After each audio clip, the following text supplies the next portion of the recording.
MSJ doing a really, really good job, and I think one of the big upsets alongside Z10 beating Fnatic. No, I think that's a big thing, right? I think coming into this, I mean, we knew that this group going into the tournament was kind of basically the group of death with so many powerhouses. I think MSJ definitely being kind of the underdogs. But a big thing now is that with them both being in the lower bracket, it's going to be difficult now because both of these teams, if they lose this series, that's it for them. They're gone. Karmine Corp, you know, so many talented players in the EMEA scene that we've covered for so many years. Even same on Twisted Minds as well. Juanmei, incredible talent. 62nd as well. Like, this series could go either way. And Group B and C really followed a similar dynamic where you have these, you know, talks of it being the group of death. Both had very strong teams, and suddenly the in theory worst team in the group played spoiler. Z10 beating Fnatic. Now Fnatic is out after losing today as well. Similar case for MSJ, the Korean team, beating Twisted Minds and now potentially throwing a wrench in the plans of every other group in what could be a group of death. So this is why we're seeing such a tough matchup right away, and this is really stellar players from across the board from two different regions. I think Clement put it best on the analyst desk in talks, you know, entering this game. Double considered the Western GOAT, Juanmei considered the Eastern GOAT from CN, and both players really peaked earlier into their career. They've won champs now a lot of sets ago, but they've still been incredibly dominant, especially Double, obviously, second place, last champ. No, definitely. I feel like both of them are still performing incredibly well. Maybe, again, as you mentioned, not to that high peak that they did really early on in the TFT competitive scene, but I feel like now both teams are coming into this, both teams having already played a series yesterday, they both want to try and bounce back. And I feel like today has been a kind of momentum day in terms of like communication, right? I think communication has been so key in these series. You know, teams that have had these boot camps, you know, we saw the last series with Toronto Ultra. We know that Twisted Minds has also had a boot camp. They came into Saudi Arabia quite early, with Twisted Minds being a Saudi org, so they've had a bit of time to boot camp. But it all comes down to this. It all comes down to potentially 3 games at TFT.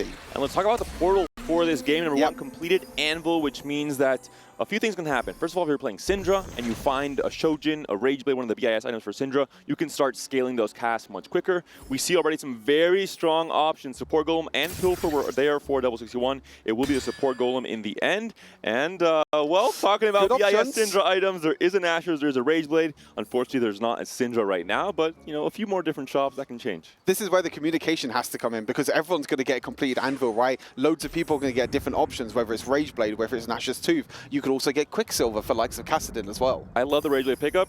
I mentioned it a lot yesterday on my cast. It's, I think, a very flexible item in terms of all the rerolls. Kassadin is a good Rageblade user. Syndra now has become a good Rageblade user as well. Kog'Maw, even in the worst cases, can also carry a Rageblade, if not Jinx later on, if you have a remover, even Tristana to some extent. But right away, we see Zidue with a Rageblade already slammed and a Syndra there as well. The Randuin's adding some extra tank ability to this board, allowing that Syndra to scale, get those extra casts in.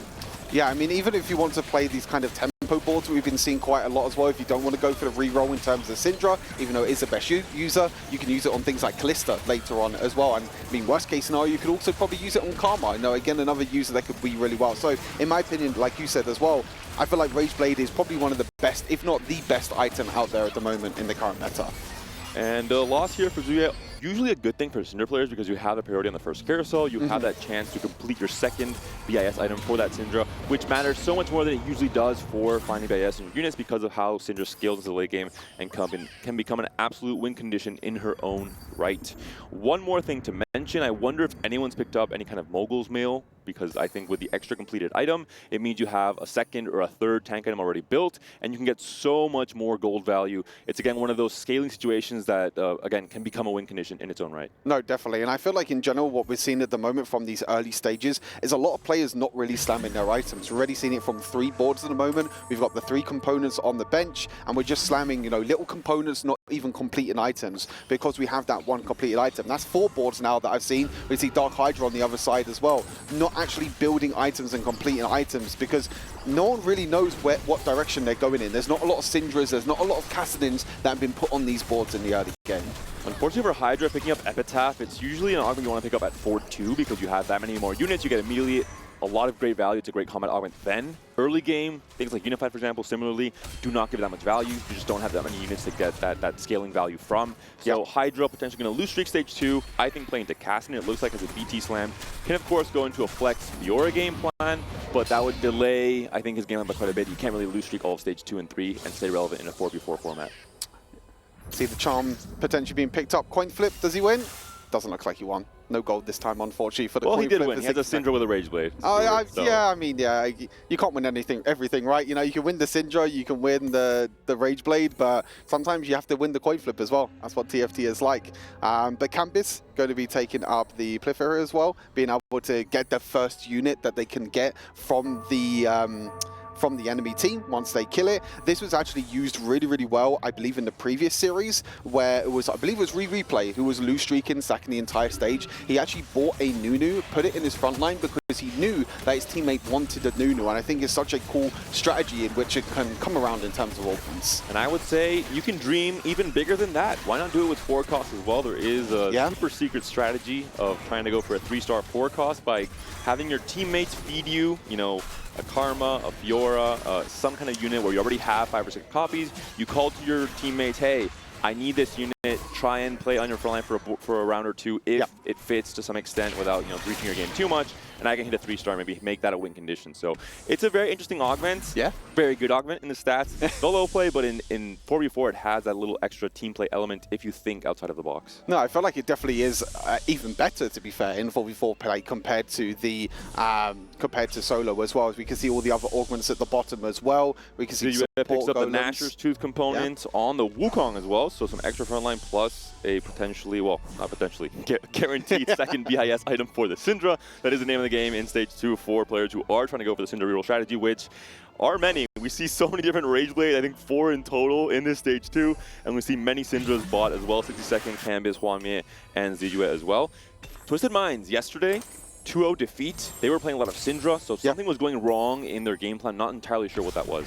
No, I feel like in general, I feel like they performed, pretty well. I mean, it was a pretty close series, even though it was a 2-0. You know, we did see like the 3-star Syndra by 60-second yesterday in the off stream.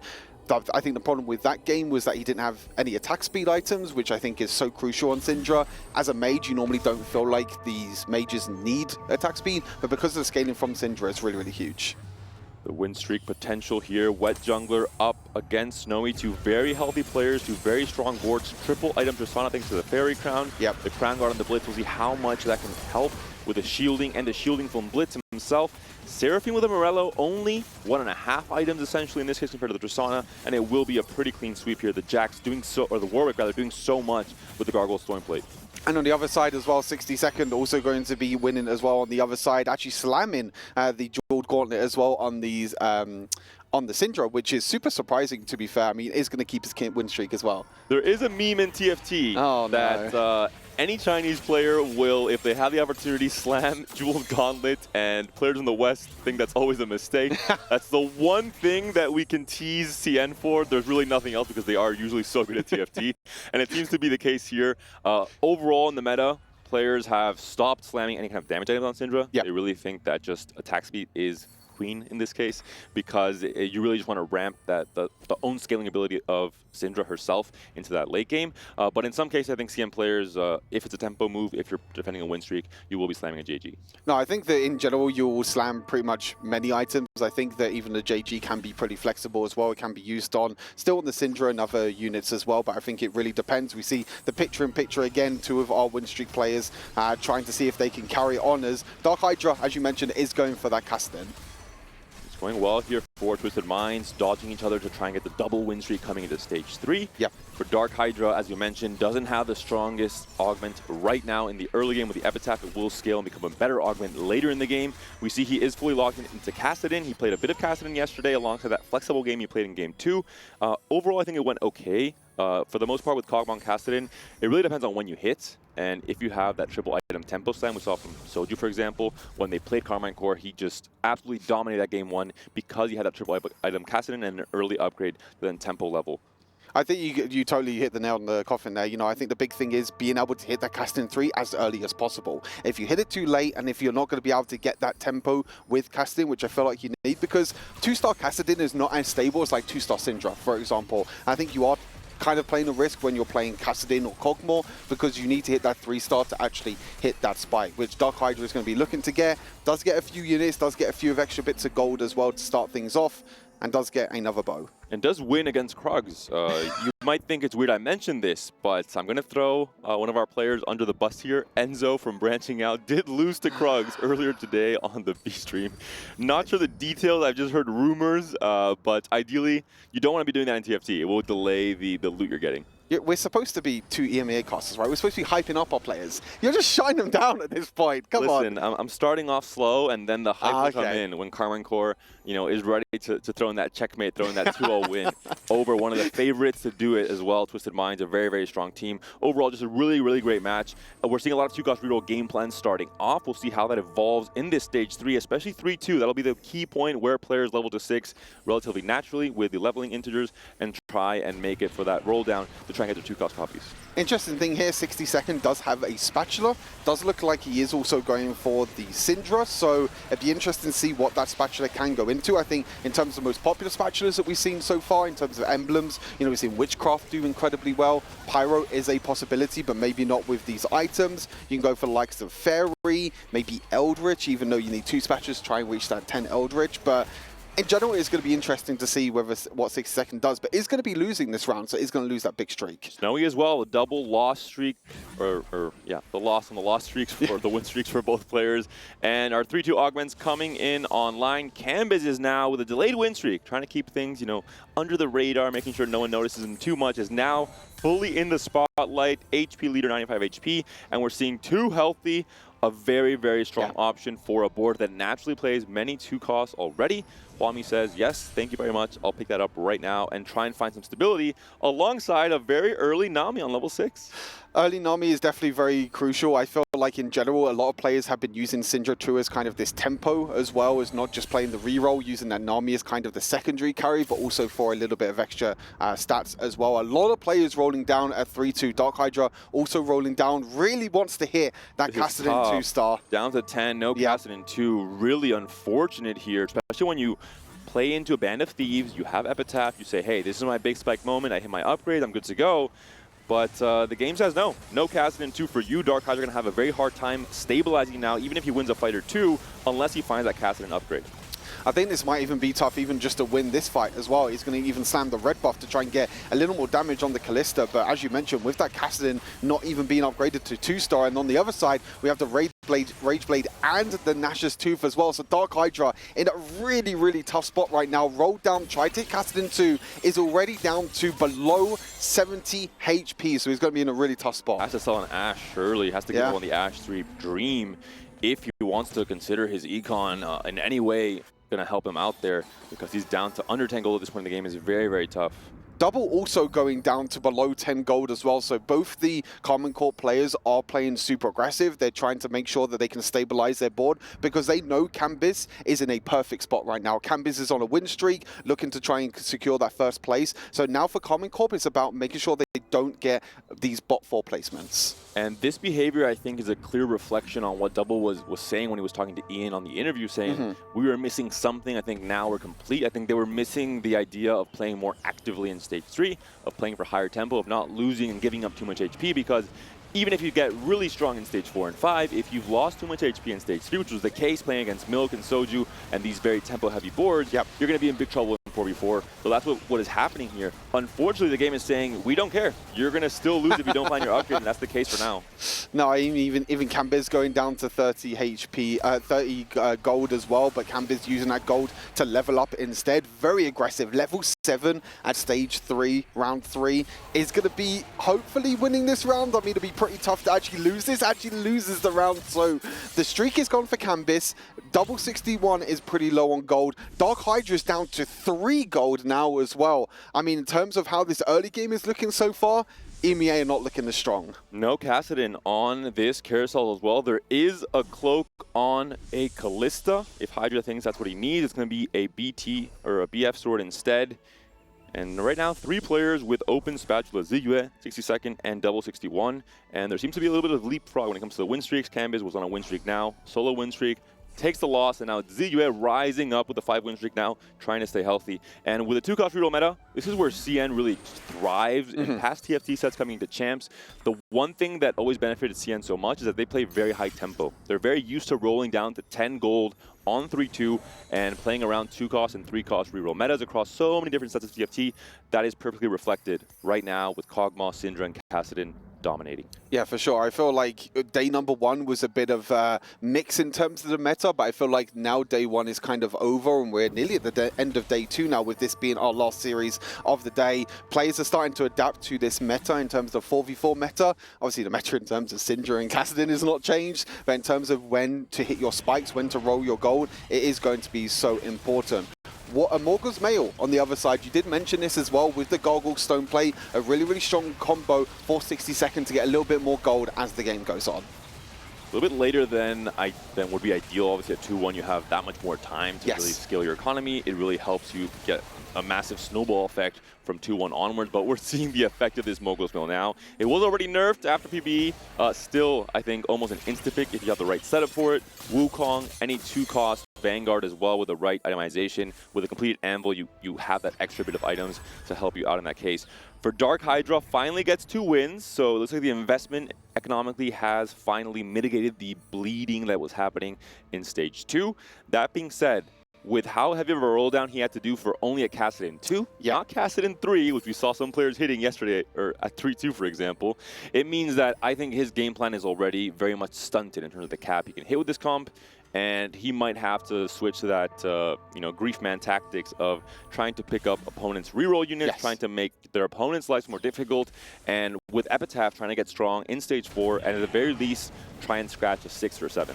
Yeah, for sure. I think that in general at the moment, if you look at the leaderboard on the right-hand side, you can see Double 61 low on gold. Also Huanmei as well, we haven't spoke about too much. Already down below 50 HP, which is super surprising to see. Dark Hydra, you mentioned, not a lot of gold, but they're really relying on the likes of Wedge Jungler and Kambiz. But right now, Twisted Minds, Snowy and Ryu also at the top as well, sitting on above 50 gold and also sitting on level 6, potentially level 7 coming up as well, which Huanmei for this time is going to win this round as well, so a little bit of HP that he can try and build back up.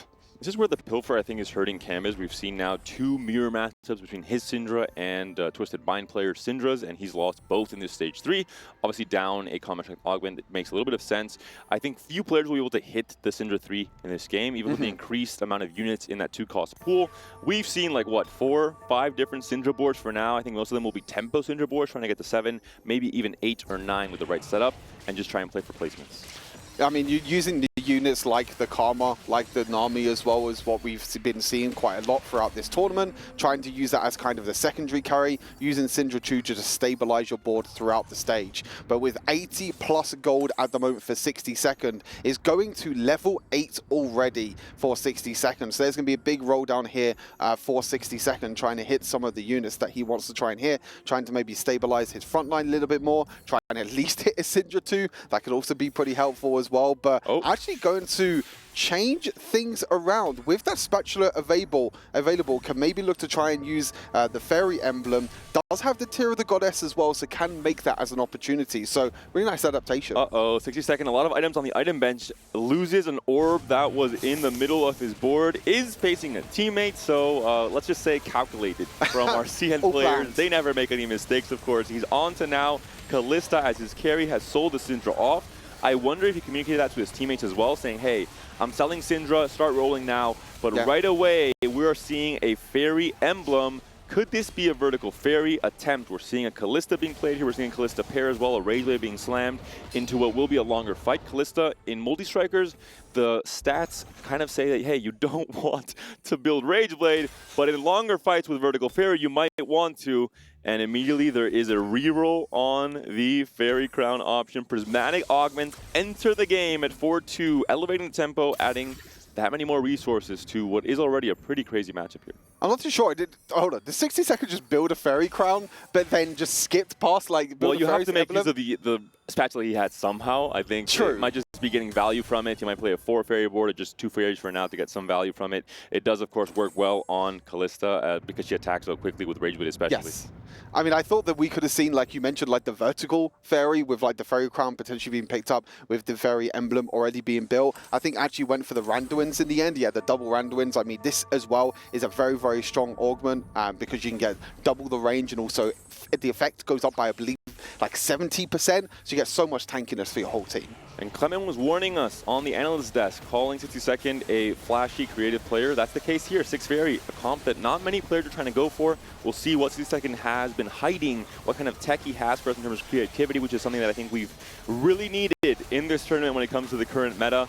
Obviously, a lot of reroll and very hard to build creative boards for now. Isn't working out too much. This Radiant Shojin Syndra, which we know is an absolutely demonic combination, is popping off here for Kambiz, and look at his HP reflecting that. Oh, it's going to be incredibly tough now for, I believe, some of these players to try and deal with that Spirit Shojin being upgraded to the Radiant version as well. As you see, the picture-in-picture there as well. Tristana 3 being hit there for Snowy, and also trying to go for the Kog'Maw as well. Pretty far away from the Kog'Maw still, but Nunu with that TG as well. Going to be having the trench coat so far, so we're going to be getting multiple Nunus on one board. And I think either every player hates Kog'Maw, or it's just the most cursed 2-cost in the game because everyone hates their Syndras, even if it's 5-way contested, but Kog'Maw somehow is always with the short end of the stick, never really 3-shot until very late in stage 4 or stage 5. Kali here, DB, I love it. Red buff as well, the extra attack speed, and slowly getting that anti-heal effect onto the units she's targeting. We'll see what this Kassadin can do in this board from Dark Hydra. We talked about he's playing for tempo, he's playing for HP preservation in the stage 4, where Epitaph now is that much more valuable. Yep. We had so few copies of Kassadin earlier in the game. He now has Prismatic Ticket to try and shore that weakness, and the Jax is almost been delivered into a 3-star. Yeah, Jax 3 nearly there. Akali 3 and Kassadin hit was hit by Dark Hydra, but I feel like he's too far behind the tempo, and as you mentioned, I think Dark Hydra at the moment is just trying to make sure that he's not going to go 8th. He's trying to play for his team here. As we look at the carousel, there is a Xerath there if people want to take it. You got the Diana there as well, but the overview in terms of the comps at the bottom, so many incredibly strong prismatics with the likes of Giant and Mighty. Giant and Mighty, especially for level 61. I think the name of the game, I've said it before, in terms of augments right now in set 12 is combat strength. It's not economy for the most part. It's combat augments that are just polarizingly strong compared to their counterparts, especially in the kind of high variance area of the prismatic augments particularly. We're seeing the pickup from Dark Hydra was that bow to slam the Nashers, the 3rd Kassadin item finally at this point in 4-5. And the roll down coming through for Snowy, who's also picked up prismatic tickets. Of course, a shared unit pool means that both Dark Hydra and Snowy will have easier times hitting their 2 costs when they're both rolling for the same tier of units. Kog'Maw, Kassadin, Syndra, and I guess Lilia, you can join the party too. I mean, Lilia 3-star, I mean, it's all right, to be fair. I know that you have a different opinion about this kind of Lilia Tristana version. Obviously, most of the main carry items are on that Tristana as well. But I think having 3 items on the Tristana and the Kog'Maw, once that Kog'Maw 3 does hit, can definitely make it incredibly powerful. And a big part of rolling maybe on that turn might have been his player pool. If you see there's many KC players who says, hey, I want to spike now because I want to deal damage to the players on the opposing team and preserve damage when I face my own teammates. And that's maybe the case here for when players decide to pull the trigger. Also could just be, hey, I feel a lot of pressure, my board's not strong enough. And that does not seem to be the case right now. A big win against level 61, throwing him down into the 7th place position, guaranteeing that spot. And Dark Hydra, to no one's surprise, considering what his stage 3 looked like, is now down to 20-ish HP. Yeah, it's a few players at the moment. Still sticking at level 6 as well. We're maybe not seeing as many roll downs at level 6 as maybe what we thought, but we know that some of these players are looking to just try and make sure they're not going to play for the bot 4. Kog'Maw 3's found for Snowy. That is pretty big for Snowy as well. Still stuck at level 6, but I feel like with the amount of 3-stars that he has on his board and also having triple items on both of his carries, sometimes we even see triple items on Tristana and 0 items on Kog'Maw. But having both these items, thanks to the portal being a completed item anvil, makes sure that his comp can become incredibly more powerful. TG on the Galio, another Radiant Shojin, this time from Hwanmi. Well, a battle of Radiant Shojins really between Kambiz and Hwanmi here. The Nami already 2-starred with the Shojin as well, could be massive, but dodges the Syndra on Kambiz's side, so at least some good fortune for the French player Is it going to be enough, though? Syndra now trying to get onto the backline, but hits the wrong side. Great positioning from Hwamie, wins a fight first Gambis. Hwamie, I feel like with the double Shojin, definitely going to be a lot better than the Morella Nomicon on the other side. I think at sometimes you could just auto-attack 2 times with Syndra, and she could just keep casting over and over again. Obviously, as we know, the more times the Syndra scales, the more times the Syndra casts, the stronger she becomes. And some of these players that have had Syndra since the start of Stage 2, that Syndra now, as we go into Stage 5, is going to be a lot more powerful. Some people even say that like Syndra 2 can be as strong as a 4-cost 2-star. Or 5-cost, why not? Right. Radiant can go Chosen, even further. 6-cost maybe, the first 6 6-cost in TFT history. But looking at Kambiz, usually a fast 8. I think the combination of this Radiant Chosen Syndra and the Pilfer means it's a fast 9 angle for Kambiz instead. The healthier player on KC. But look at the bottom side there. It's 3 different players from KC who are not looking good, not just with their current HP, but with their potential game plan as well. Loss streaks all across the board for all 3 players. So it's not just, hey, I'm spiking late into the game, I'm coming back now, I'll start climbing the HP. Everything seems to be going wrong for the EMEA organization. And for CN, it's looking very good in this game 1. Yeah, I think it's kind of happened all the way back at Stage 3 where, multiple players on the side of Karmine Corp were so low on gold. They were trying to roll down, hit their units, as you mentioned, trying to adapt to their game plan. Unfortunately, couldn't hit the units that they could at Stage 3. And when you're so far behind the temple that early on in terms of gold, then it's really difficult for you to try and push levels. We're seeing Ziyue here with the support golem, with the Incanter crown picked up at the very end there for the 4 Incanter board. We have the blue buff Syndra, different variation, but still, still casting a lot, still very strong.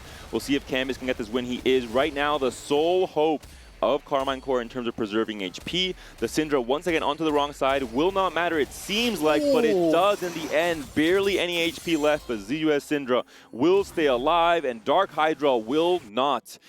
I'm going to try and stay surprised, but this was prophesized. The 3-2 roll down to 9 gold without a cast in 2 is a spot that any player, I think even of a lower level, can say, hey, this is not looking good. Yeah, I think you can realize and kind of know the situation as soon as that roll down happens. We knew that his game plan after that 3-2 roll down was to just make sure that he was just trying to make sure he doesn't play for 8th. Unfortunately, he does go 8th, and also the rest of Karmine Corp members are just a step ahead of him as well. So they could go even lower down after this next fight. And this is the case of HP preservation and why it matters so much. Let's say Wet Jungler and Double somehow both hit a 3-star 5-cost. They become the stronger players in this lobby. Guess what? You're still facing each other, and you have very little HP. You're on 1 life. 5 HP for Wet Jungler, 4 HP for Double 61. It is a very hard thing to do to come back from this position because there's so much more HP to buffer for the CN team, for Twisted Minds, and that's going to be, I think, a very dominant win here for Twisted Minds in this very first game. Whatever Double 61 thought they were missing, it seems like they're still missing in this game 1. Could just be, of course, a game of variance in terms of those rolldowns we saw in Stage 3. Yeah, definitely. I feel like there was a little bit of a little bit unlucky there in terms of the 3-2 roll down. I feel like if the units got hit a little bit earlier, they might have had a little bit more gold to push levels as well. But it's kind of realizing that situation, understanding that, hey, maybe I'm not that strong, maybe I need to roll down. But you can see like Double 61 and Dark Hydra only level 7, so is going to be kind of behind the temple. Whereas the likes of Snowy and Hwamie, even though they are level 7, they have much more power on their boards. That being said, this team from Karmine Corp, incredibly experienced players. I had a roundtable interview with them before the tournament started.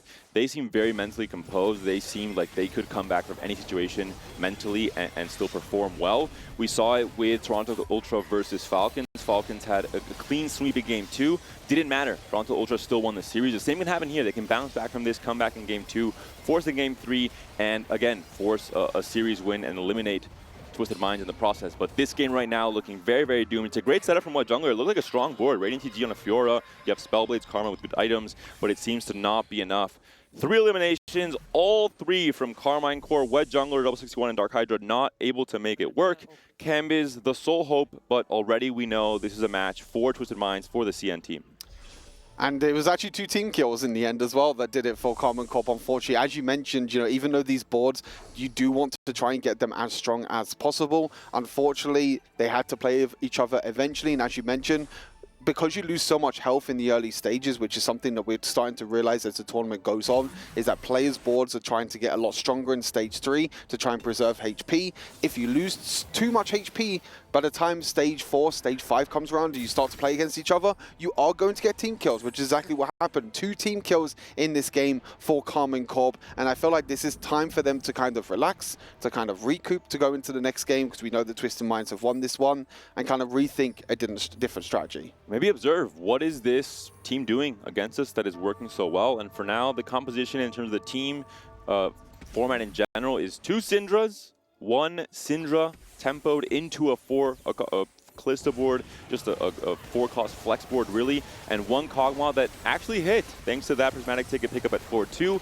Didn't stay in that limbo zone where you don't have enough power, you end up bleeding out. So really, I think if you were to say what is the solved 4-man meta for a tournament like this, it's exactly what Twisted Minds just pulled off here. No, I mean, it's incredibly, again, that mix of reroll, the mix of tempo. I think when so many players are going for reroll, so many players are going for tempo, so many players are going for one sort of composition in a way in terms of the style that they can play, it's very difficult for them to actually get the same power as a team. You know, the communication is so important. You can see here Juanmei going for Syndra 2, just using Syndra 2 as tempo, now going to be able to level, already level 8, has the Nami 2 there as well for more utility. On the other side, we did see the Fairy as well, so a lot of nice variation, I feel like, here for Twisted Minds, as you mentioned, with the reroll as well, also in here for the Kog'Maw, thanks to that prismatic ticket. So good balance of both tempo and also reroll. And a big momentum win for Twisted Minds. No wins yesterday. They needed to finally have a taste of what it feels like to get a victory on the main stage. And they're getting it here against, I think, a very incredible team on paper, Karmine Corp, but hasn't really been able to show up just yet. Still a 3rd loss now in a row when it comes to the tournament. Day 1 and now in this day 2 as well. I do have to say, I think a little bit of augment diff for Twisted Minds. A lot of very strong augments across the board. 2 healthy, for example. We're seeing things like support golems all across the board. Prismatic ticket for a real comp. Perfect to cap out and hit that next spike, for example. All in all, some variance, I think so, but also just, you know, the idea of trying to play very high tempo in stage 3. We saw so many close losses for Cambiz and those Syndra matchups in stage 3. So I think a little bit of luck going in favor of Twisted Minds, but I think also a very clear game plan that they executed so cleanly. Yeah, I mean, I think Twisted Minds, I mean, we do know that in general, like in terms of the stats, Kog'Maw has not really been performing that well. But if you do have the situation, as you mentioned, with the prismatic ticket, I think in general with this game, with the portal being the completed anvil, it means you can have them 2 carries with the Tristana and the Kog'Maw. It's definitely going to be great. You know, you can see here another player. So we actually have only 1 reroll for Twisted Minds and 3 players playing tempo. So it's super surprising to see not a single player on Twisted Minds actually playing Syndra reroll, which I think is super surprising, but it just kind of shows you the power of Syndra. And I think it shows you how Twisted Minds were able to adapt this game. They realized that the likes of Dark Hydra, Double, and Wet Jungler were not as powerful as them. They rolled down, they used so much of their gold. So in the end, they can just, you level up, use that tempo, and use it to try and upgrade their board and get more units there.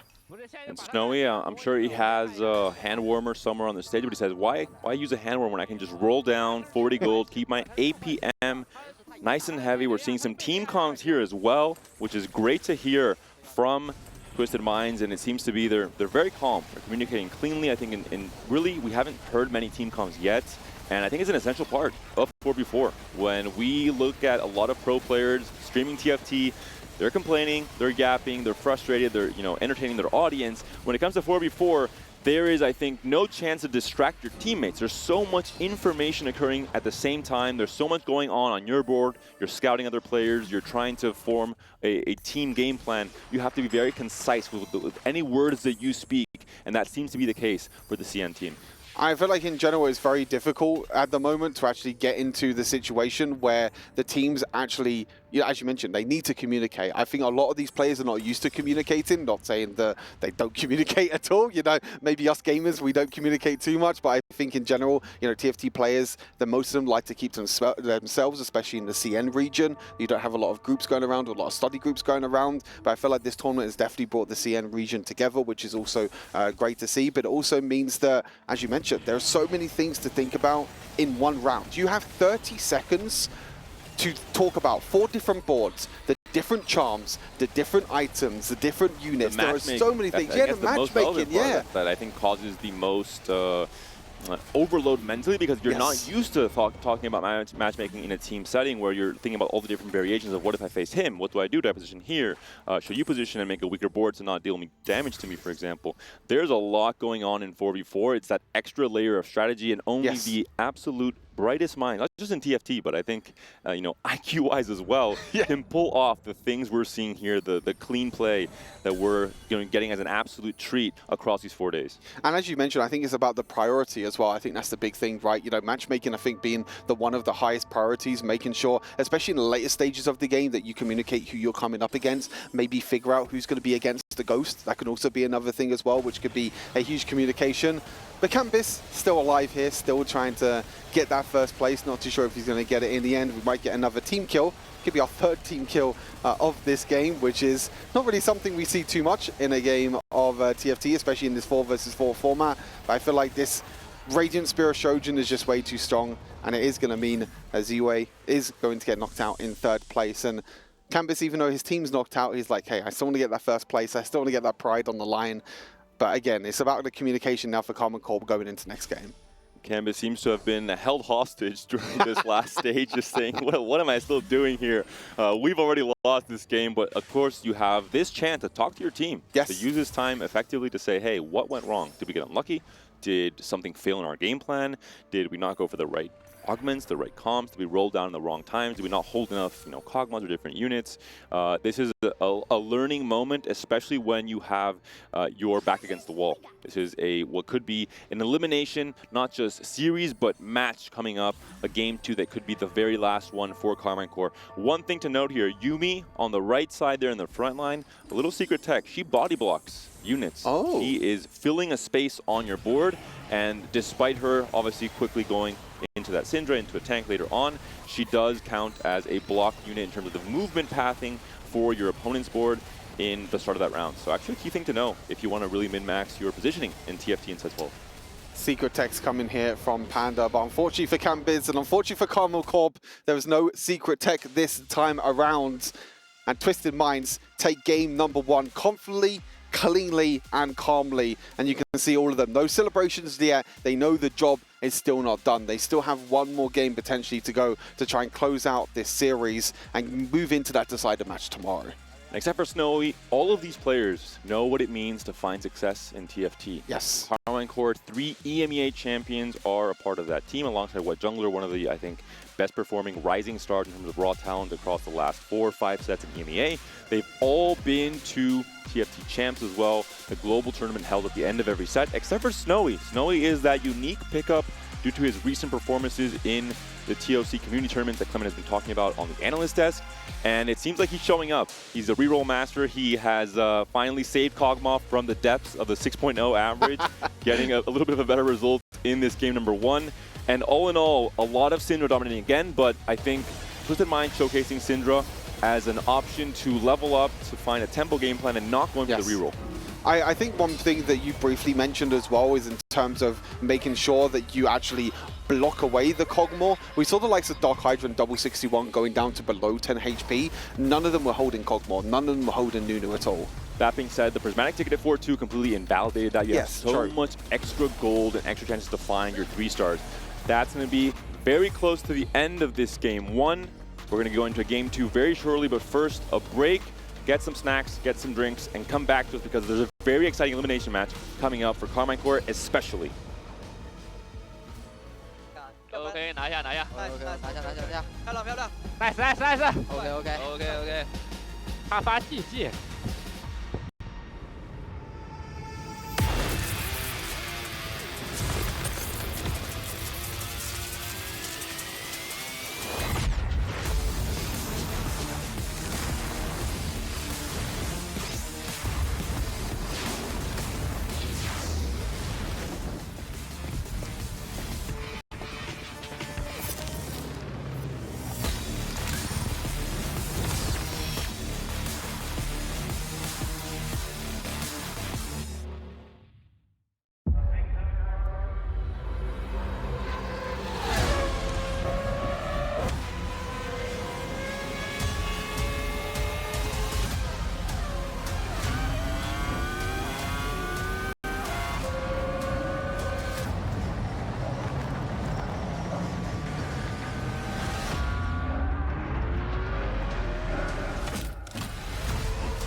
Go.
We are back as promised. Series number 4 of the day, game number 2 of this series, Karmine Corp versus Twisted Minds.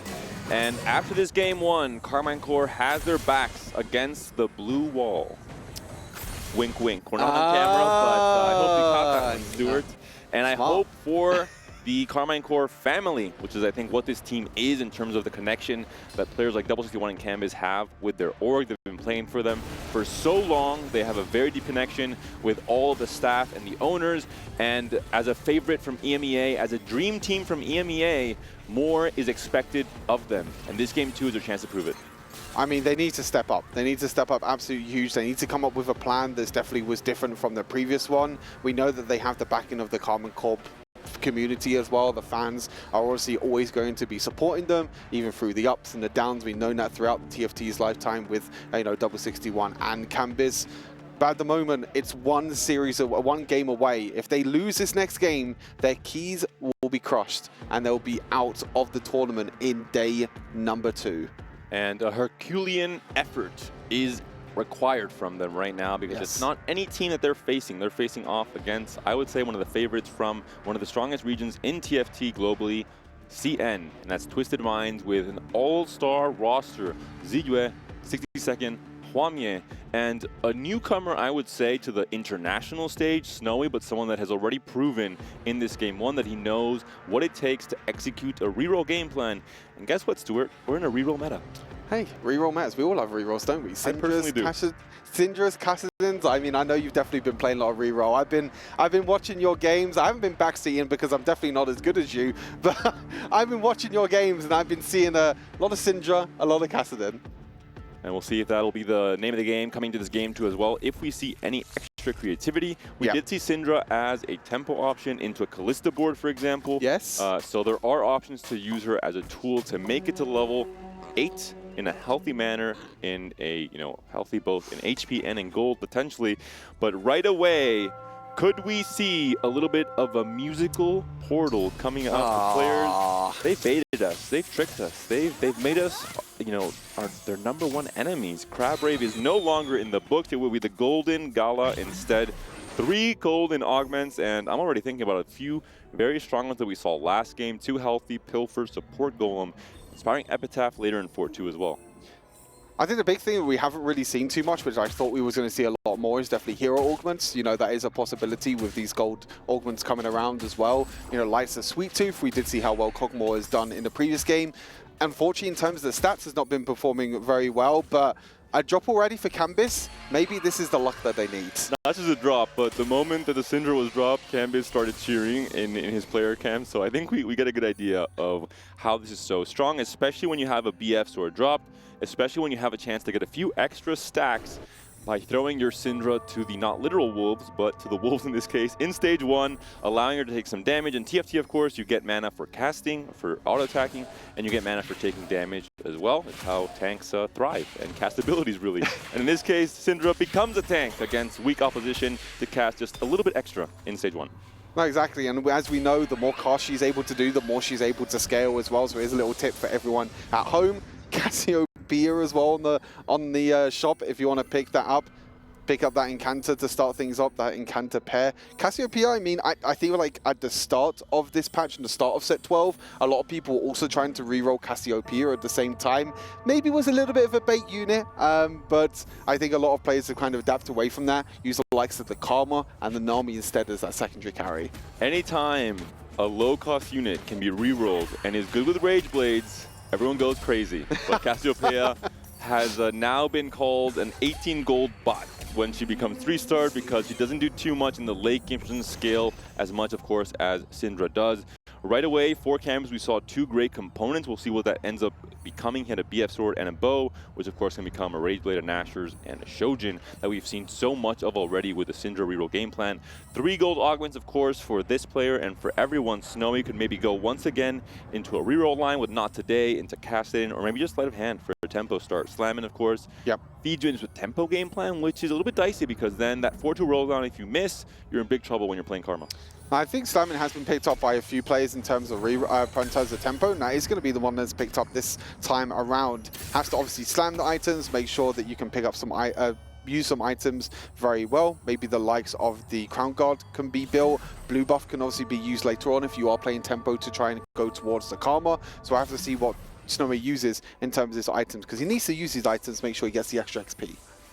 And of course, it could be blue buff Syndra, not really BIS, but we've seen it before, and especially in the conditions that have to be met here with Slamming, that might be the case. So you have to slam something, that's for sure. You only have 3 units, you have 4 item components, so 1 full item has to be completed. In this case, it looks like, I think Snowy is saying, hey, I'm the weaker player, I'm going to let you get the win here, 60-second, and try and mount a win streak in this stage 2 to get that extra gold, which we know is needed. It is going to be blue buff in the end on Syndra. This could indicate it won't be a Syndra reroll. Yes. It might just be Syndra as a tempo option. No, I think that's definitely the key. I think with Slamming, we know that this is going to be tempo play here by Snowy. I think he called it out great there, though, actually making sure that he didn't slam the items earlier. Because he's playing a weaker board, he wants 60-second to go on that huge, massive win streak.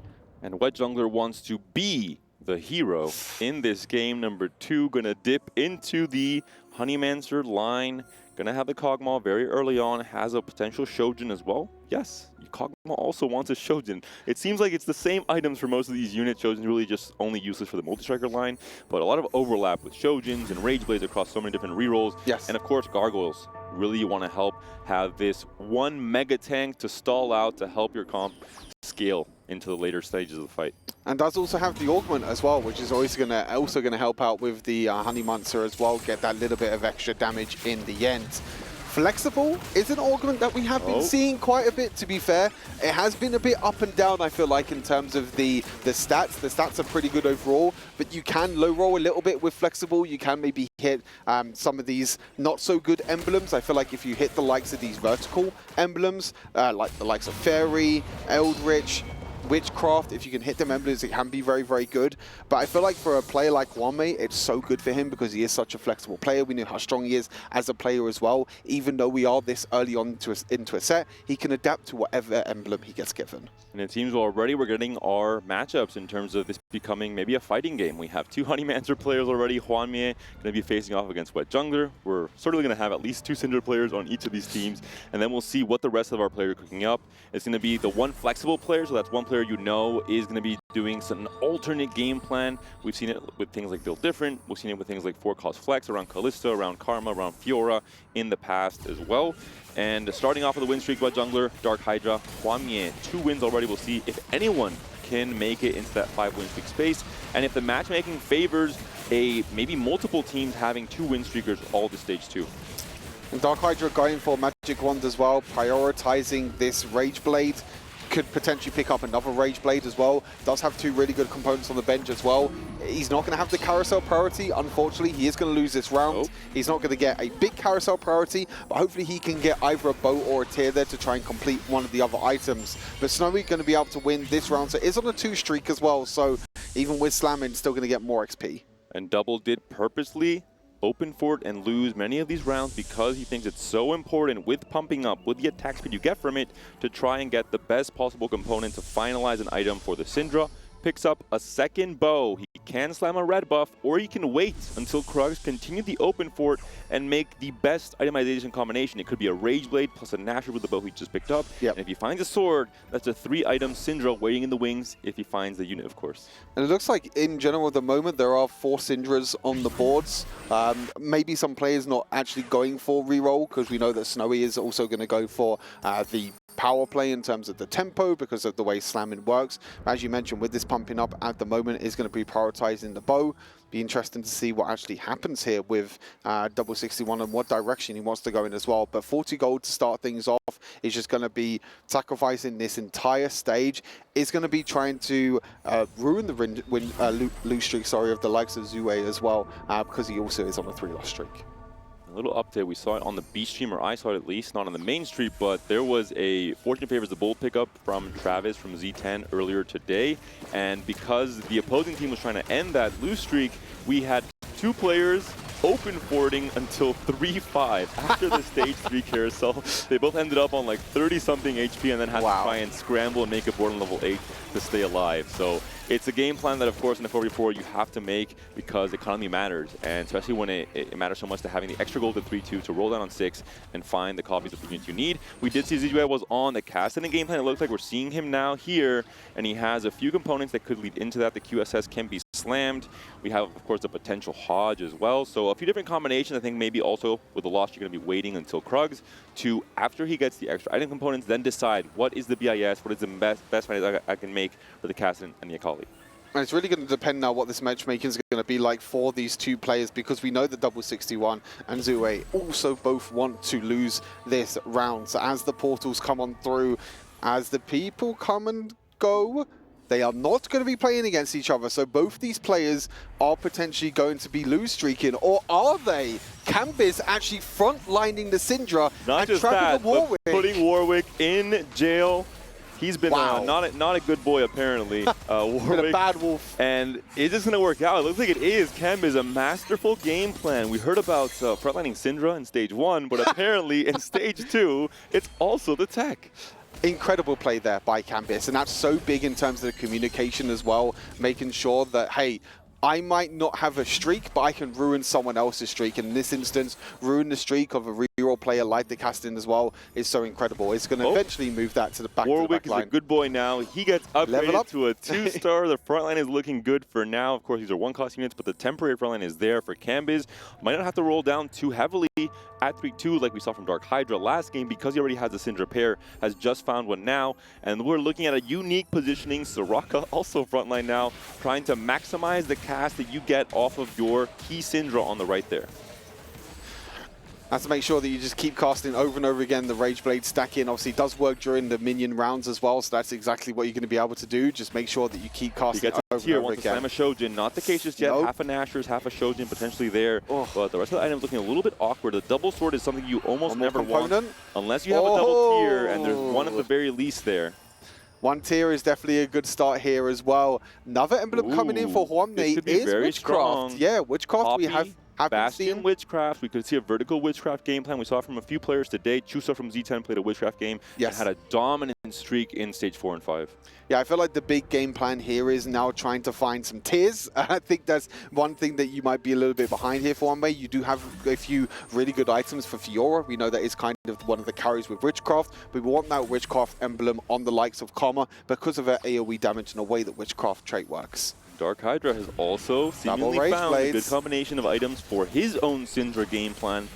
And I think Karmine Corp has learned their lesson. They saw what Twisted Minds was doing in that game number 1 and said, you know what, let's try and emulate this game plan. Use Syndra as a tempo option at the very least in Stage 3, especially if we have the right augments and item combinations. It seems like all players on Karmine Corp have found that.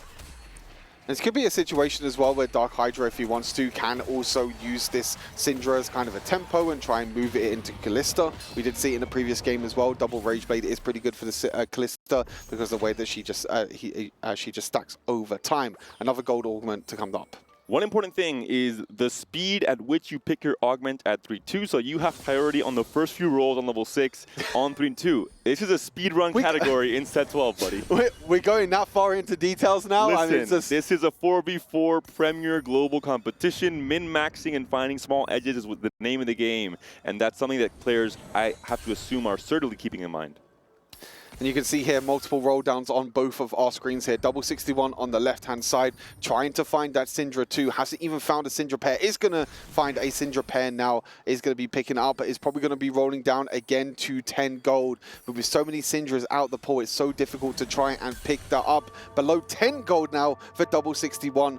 Unfortunately, still isn't going to be able to find it. Was open forting at the start so he can get more gold in this stage to roll down. But unfortunately, that roll down has just not been good enough. So it's looking a little bit like shades of Dark Hydra. That being said, I think way better scaling into the late game, both pumping up and item collector will only get stronger as, one, more rounds pass and you get more attack speed from pumping up, and two, you get more items for item collector. He's also on double duty, griefing the Kassadin player Ziyue by holding to a colleague, by holding to Kassadin, to making sure he's having a hard time on his roll down.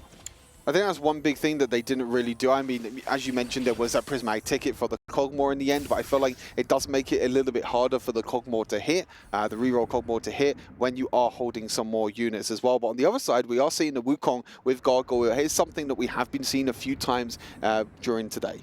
Wukong 2, very, very strong at this point in stage 3. We also saw the item collector for 60 seconds, so just a lot of players finding very strong gold augments, really looking at the tippity top when it comes to the stats, when it comes to the performance across the current balance in this set 12 in this first patch.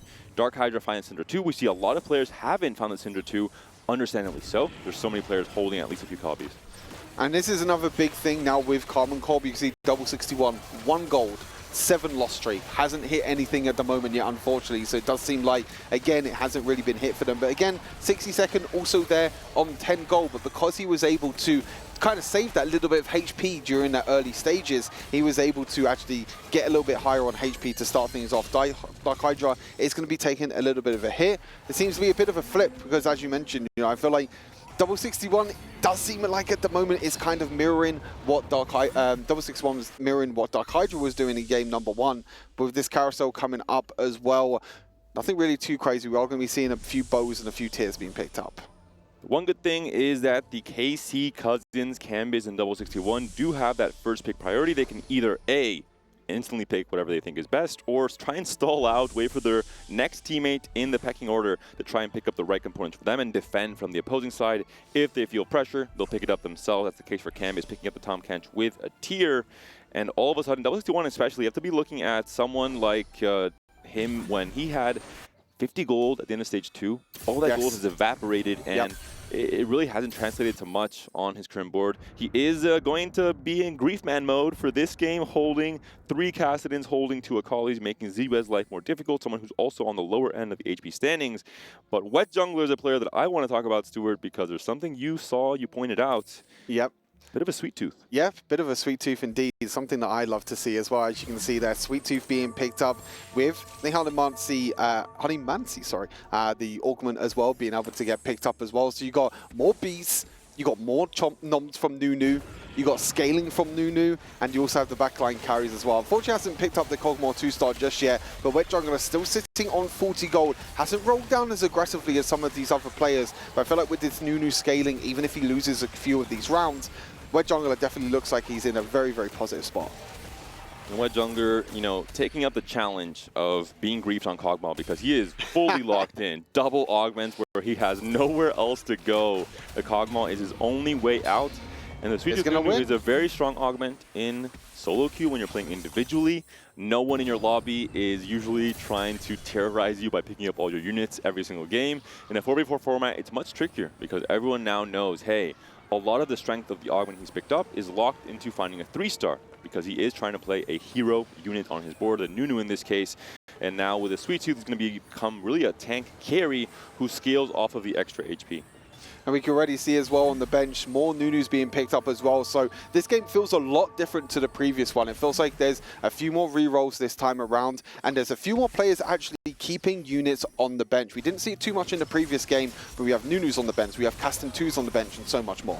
And Ziggy, a little tech there, we saw a white orb on the top left of his board, and you might be thinking, why is he not picking that up? These are resources he can be using. It's because he picked up the Team Builder, Augment, and he wants to keep his item bench clear. When it comes to extra charms, extra components coming in, there are cases where sometimes you have too much going on, and you want to have the clarity on your item bench, the extra slots. There is a limit, of course. So knowing that those Team Builders are there, you can just leave them until you need them and pick them up later in the game. We've got tips coming from everywhere this series. I feel like there's so many I'm helping things our that these viewers players... rank up, Stuart. I'm doing an important task here. You make some guides, make some videos. That's Come too on. much effort. I'd just rather just cast and enjoy TFT at the highest level while helping out where I can. Hey, that's a great thing. Panda always helping out everyone. That's always great to see. I mean, Karmine Corp at the moment have to definitely help out each other as well with Double 61 and Cambiz near the bottom, but we do have Dark Hydra and Wet Jungler near the top as well. So there is a bit of a split at the moment in this game. So the big thing is the likes of Double 61 trying to hit the units and trying to deny units away with a big, massive 10-loss streak. Eyes on Huamie. What's next in the gift box? What's the extra surprise? First it was Bastion, then it was Witchcraft, and now we're seeing a Blaster emblem. So hey, Tristana, great job, buddy. You're going to do a lot more damage once the Varus comes onto your board. Maybe was hoping for something a little bit more. I feel like definitely this is still going to go towards that Witchcraft line here, because we do have that Witchcraft on the board, that emblem that can work so well. But again, just kind of adapting to what emblems he was able to get is really, really nice. You can see here, level 7, 60 gold in 4-1. Maybe going to even level up in the next round, try and level up even more to go to level 8 and try and roll down and hit some of these really, really huge 4-cost units that have been performing well throughout the last few days. And there are players in TFT that have very different playstyles. They excel at different things. They have different skill sets. Someone like Kyun, for example, for Fnatic has been playing, or had been playing really well in this tournament. And he's someone that is really well suited to a reroll meta, for example. Players like Double and Huamie are players that I would say are extremely creative. This is where their GOAT status claim comes from. They've been so good at TFT for so long in so many different situations. So an augment like Flexible is right up Huamie's alley. And we'll see what the other options will be for this final augment pick of Game 2, Series number 4, Karmine Corp, Twisted Minds. Few options here. Reinforcement, Unified. It's going to go for the support Anvil, though. Few decent options here. Aegis could be good. Obviously, Banshees is really good if you want to go for the... Ooh, Obsidian Cleaver. Very interesting. Yeah, I was going to say Banshees is really good if you want to go casting reroll, which is not going to be able to. But wants that extra bit of shred, wants that extra bit of damage to come through here from his team. Huamie said, my game is not difficult enough. Let's add a support item into the mix. Let's add an extra lever to pull and try and find the right optimization. Hey, talking about blasters, Smolder maybe comes onto the board. I hope. Give the little dragon some love. I mean, we have been seeing a few Smolders throughout the tournament, especially with Pyro he didn't as make well. The cut, Stuart. I'm sorry. I think he's going to make the cut eventually, right? Like, look at it. He looks so You have to hope. He's a 5-cost. He should, and he's a really cool-looking 5-cost as well. So cute. Another little panda tip. If you want to play Smolder on your board with chances of winning the rounds, I recommend playing him with a multi-striker as a multi-striker cap with a Pyro emblem and a multi-striker emblem and 7 multis. You've seen it in action. I've seen it, yeah. Magic. I mean, it's a beautiful sight to see. I've seen this plenty of times. The casting reroll, not about the casting reroll. The tempo into Smolder with multi-striker and Pyro, that's where it's at for Panda. That's where the memes come in for Panda. But yeah, I've seen you play it plenty of times there. It's a really, really cool cap as well. But the selling is coming through. Maybe the Smolder power spike is going to come on in. And Double 61 was not able to stabilize this game. It will be an 8th place for the Karmine Corp player, which is, again, sad to see, but similar to Dark Hydra, it's almost a reflection of the spot he had in Stage 3. It looked very, very difficult to come back from. And already we're seeing 60-second, a very, very strong level up. A Wukong 3 has been found, triple item collector as well. The item grab bag really helping making it to this point, and I have to wonder, did the Karmine Corp players hold Wukongs on their bench? Because this is a super strong upgrade you really want to try and deny. And I feel like it's not that hard to deny as well at the same time in terms of 3 costs.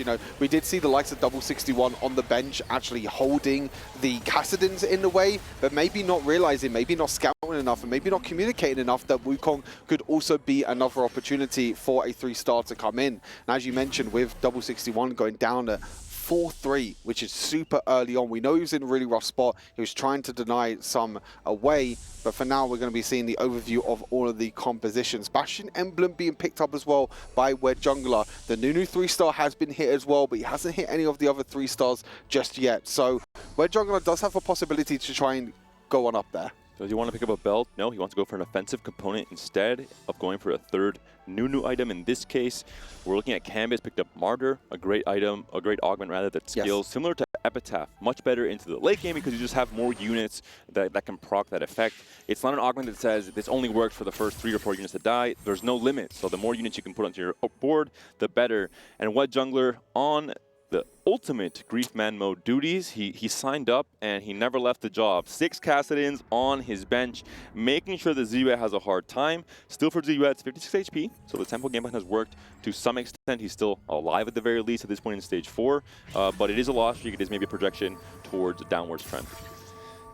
And you're kind of seeing the struggle here from Snowy, that we were talking about how tempo can perform very, very well, especially with slamming. But unfortunately, as you mentioned, when you don't hit that roll down at 4-2 at level 8, it can be very difficult, especially when the Karma doesn't get hit. But we're seeing 62nd at the moment, currently on a 7-win streak, sitting up up the top of the standings. Both Syndras on either side, but the Syndra at the moment on the other side for Canvas is really struggling to break through the Wukong. The denial is starting to hurt Karmine Corp ever so slightly, and the players of Karmine Corp are going slower and slowly down the rankings, and 62nd keeps the win streak, and Huanmei moves up to 2nd. 8-win streak, Wukong 3, a Morgana on 7. A very, very strong spot for Huanmei. I think it definitely wasn't from the carousel, considering that Karmine Corp players would definitely deny that in this case. We're looking now at Dark Hydra's board. Has switched rerolls, no longer on Kassadin, is going to be on the Syndra for this game. Has a duplicator, has a Karma pair, but really I think is going to be looking for the Syndra 3 in this case to find that own way to cap this board. Item still on Blitz, meaning that he hasn't really found the right upgrades when it comes to the higher cost Vanguards, like the Mordekaiser, to switch those items over. I think the big thing that has been happening as well when you are rolling down for these Syndras, sometimes you do get lucky and sometimes you hit the Vanguards as well at the same time. We've been seeing Rumble free, we've been seeing Mordekaiser 3-star, as you mentioned, hasn't been hit yet, so he's not going to move them items over from the Blitzcrank. On the other side, you're seeing 6 Kassadins so far, so it's pretty close to the Kassadin, and it's 1 away from Akali, 3 here for the side of Ziyue. So it's going to be potentially losing this round, even though there are so many Kassadins out of the board, and so many times that we've seen Karmine Corp deny away the Kassadin. Dark Hydra is losing more and more health, down to 18 HP, so we could be seeing pretty much a repeat of game number 1. And if Dark Hydra gets eliminated in 7th place, that means that the other 2 players on Karmine Corp must go 1st and 2nd specifically to try and bounce back, to try and have their team claw back and force a game 3 to stay alive, not just in the series, but in the tournament. No, definitely. I feel like it's definitely really, really huge here to make sure that, for Karmine Corp at the moment, that they try and bounce back, and they need to bounce back right here, right now, because if they don't bounce back, then that's it for them. They're completely gone. Potentially a big roll down coming through for 62nd, or maybe just with a 9-win streak and, the flames all around his HP total. He says, you know what? It's a fast 9 angle.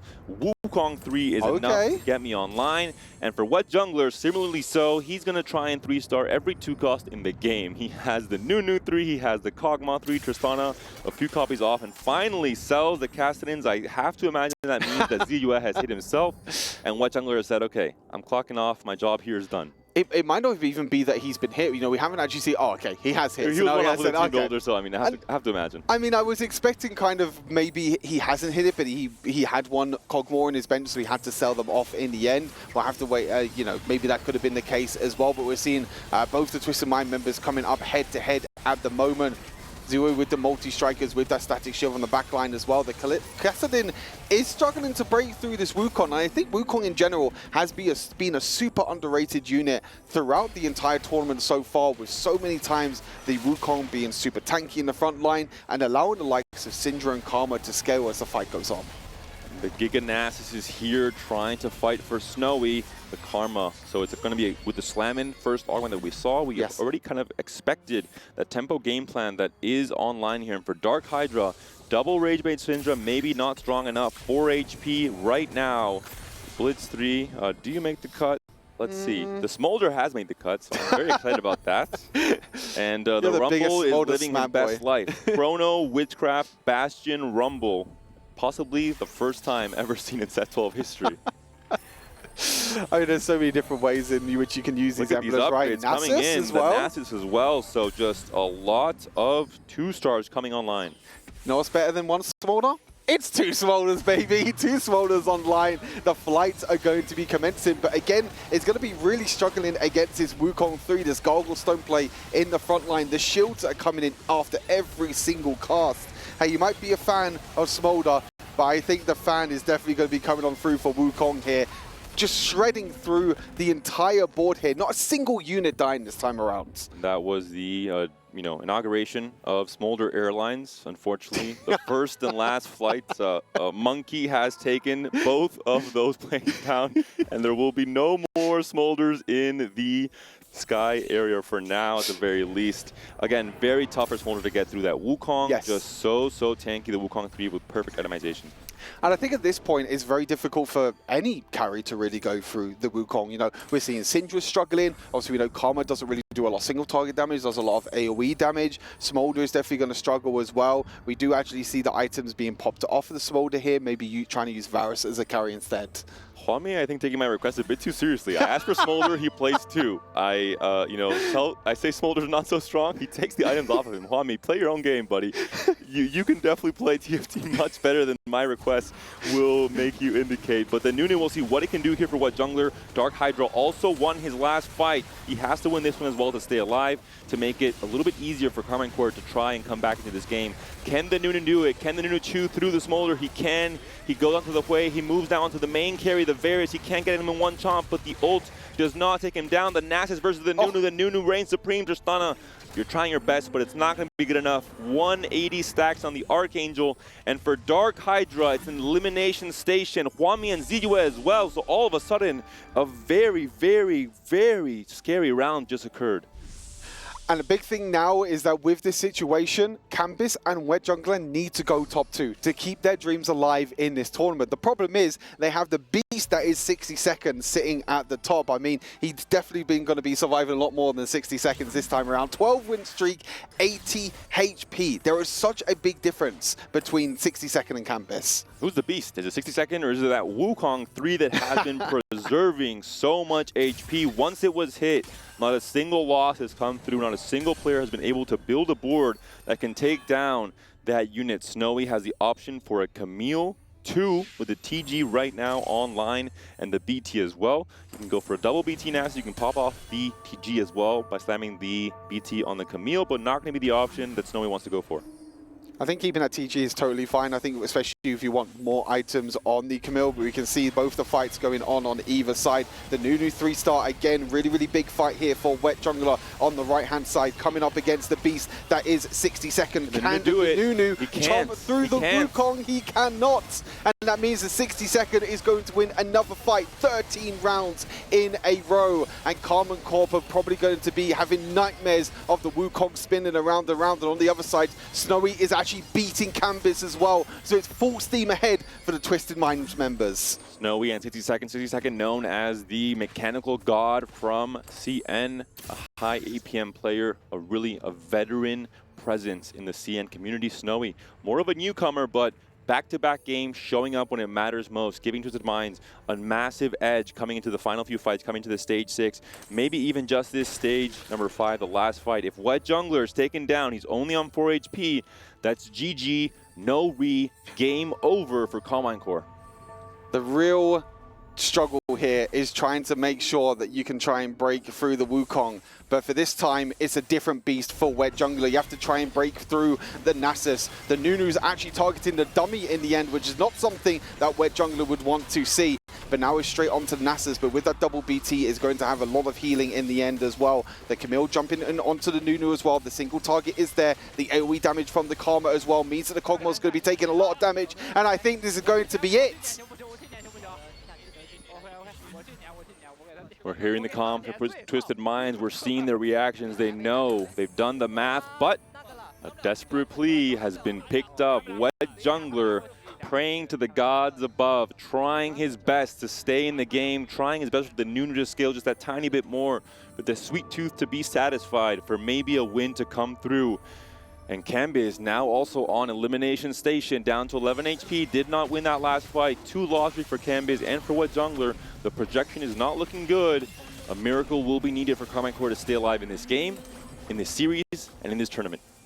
I feel like, in general, I feel like just kind of denying the inevitable, really, and really delaying the inevitable here for Wet Jungler. Is going to be having a lot of gold. Is actually going to level up here to level 8 for Wet Jungler. So he's going to be trying to put in another unit on his board to try and see if he can hit that spike.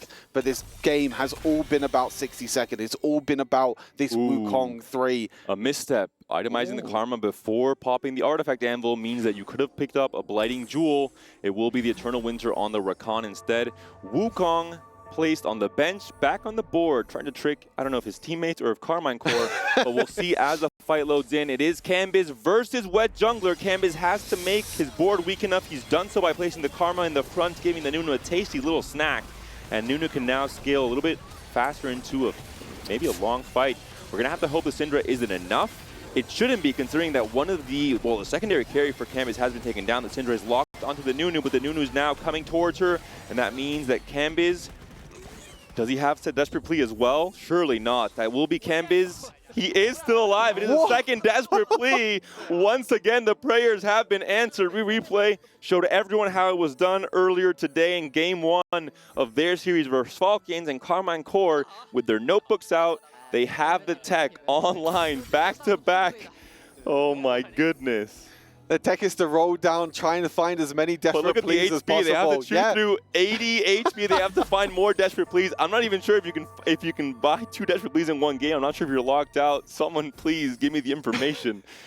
I mean, the only information that Kambiz and Wet Jungler need right now is they need to somehow beat 60 second, and it's Nunu again. Round 2, Nunu versus the Wukong. Has the Nunu scaled up enough to try and go through the Wukong? This is actually really big. It can actually chew through the Wukong this the Zillion is so big as well. Stunning the Nunu. The Nunu's making it in. He's chewing. He's gaining HP, but it's not going to be enough. Wet Jungler taken down. Kambiz taken down. Wukong too strong.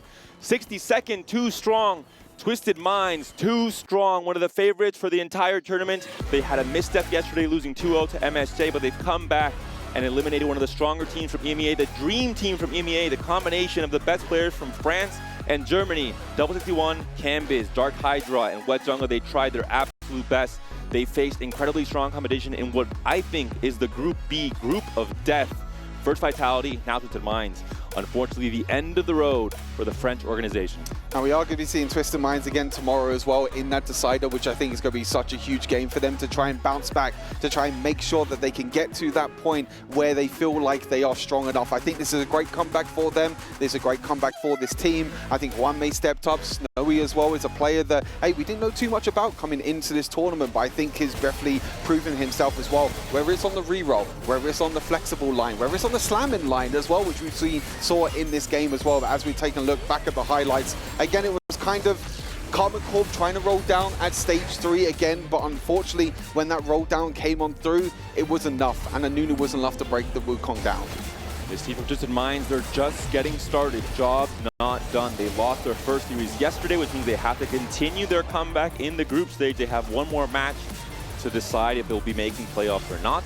That'll be against the loser of the match happening currently on the B stream, Vitality versus MSJ, the 2 victors yesterday in this Group B, the 2 victors that had the 2-0 wins as well. So we'll see where the momentum is right now. For Twisted Minds, they just had a very strong, dominant victory against a very strong team. I have to imagine their mental is in a great state, and I think their game plans were really impolite. They were absolutely fantastic. Syndra's in Game 1 dominating. In this game, of playing around flexible, playing around Wukong, playing around these more niche strategies, but still finding a lot of success. I think the big thing is today, as